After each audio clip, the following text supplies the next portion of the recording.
Vocês gostam de filme de terror? Aposto que muitos de vocês gostam. Mas e se vocês presenciarem um exorcismo na vida real? E aí, hein? O que você faria? E nesse vídeo vamos falar os 5 piores casos de exorcismos já relatados na vida real. Em quinto lugar está Michael Taylor. O caso aconteceu com um pai de família de 31 anos, chamado Michael, que segundo seus vizinhos, ele e sua família eram uma das mais felizes e amigáveis da região, até que então começou a acontecer algumas coisas estranhas com o Michael.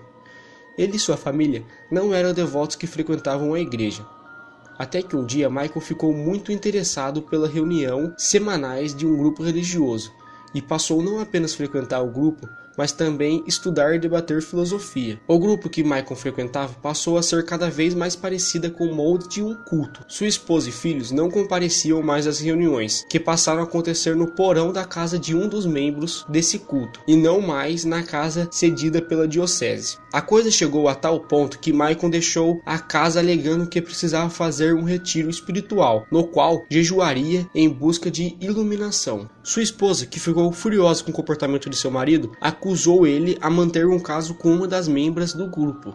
Michael fugiu descontrolado, entrou no carro e desapareceu. Michael só retornou um mês depois à Sociedade Cristã de Estudos afirmando que havia sentido uma presença demoníaca, tentando se apoderar do seu corpo e forçando-o a cometer atos terríveis. Mary, que era uma membro do grupo, aceitou cuidar dele. Usando um de seus rituais de exorcismo, durante o ritual, Michael explodiu em fúria, na qual teve de ser contido para não agredir fisicamente a ministra. Testemunhas presentes ao exorcismo afirmaram que Michael falou em idiomas estranhos, usou vozes diferentes e chegou a flutuar no ar. Assim que o exorcismo começou, Michael sofreu incontroláveis convulsões e ataques nos quais mordia, cuspia e se arranhava. Ele foi amarrado em um pesado banco de madeira e imobilizado por cordas.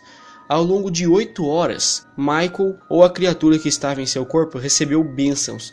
Foi aspergido com água benta e compelido a renunciar à carne na qual se agarrava. Em quarto lugar está o caso de Clara Germania. Clara nasceu na África do Sul em 1990.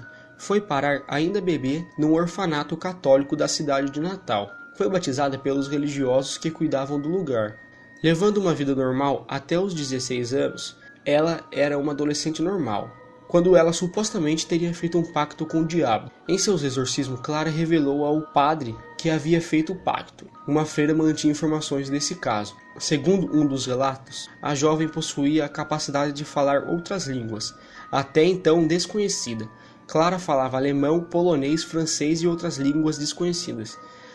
A freira relatou que Clara demonstrava clarividência, revelando os segredos mais íntimos das pessoas que ela nem possuía contato, e também do seu pavor a objetos religiosos e abençoados.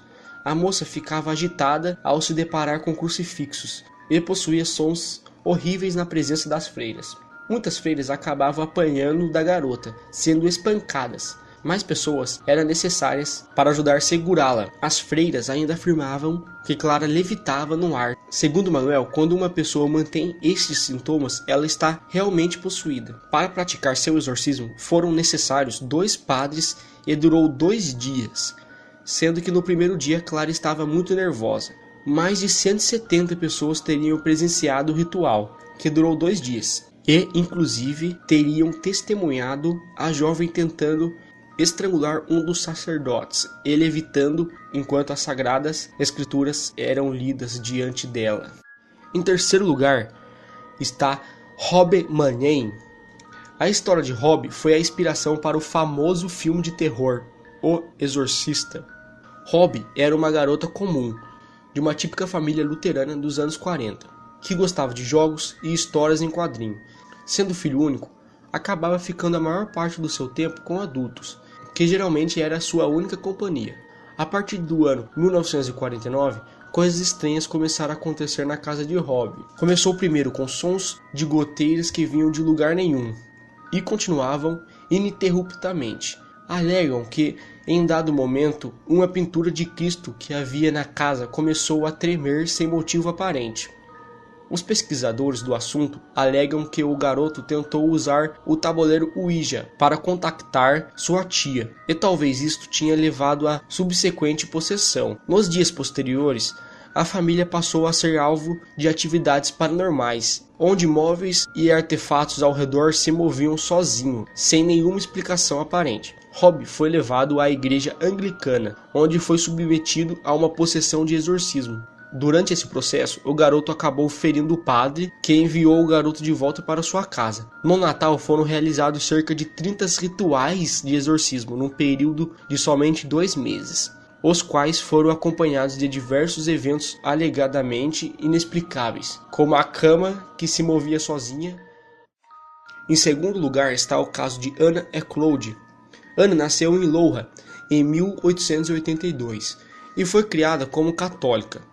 Os sintomas de possessão começaram a aparecer quando Anna desenvolveu uma repulsa por objetos sagrados, se recusando a entrar na igreja, e começou a falar sobre atos sexuais indecentes na idade de somente 14 anos. Ela foi enviada para ficar com sua tia Mina, uma mulher com suspeita de ser bruxa. Muitos acreditavam que a possessão se avançou em Anna porque sua tia Mina temperava sua comida com certas ervas. Um monge administrou o primeiro caso de exorcismo de Anna, em 1912. No entanto, Anna foi possuída novamente em 1928, quase 2 décadas após o seu primeiro exorcismo.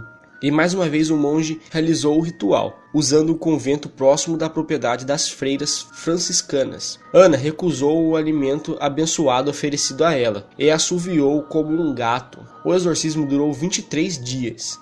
A menina era tão forte que teve de ser contida por 6 freiras. Durante o exorcismo, ela falou sem mover os lábios, urinou constantemente, insultou e provocou as freiras, falando de suas vidas pessoais.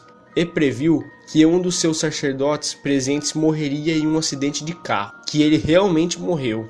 O exorcismo foi um sucesso, e na manhã de 23 de dezembro de 1928, a possessão de Anna finalmente cessou.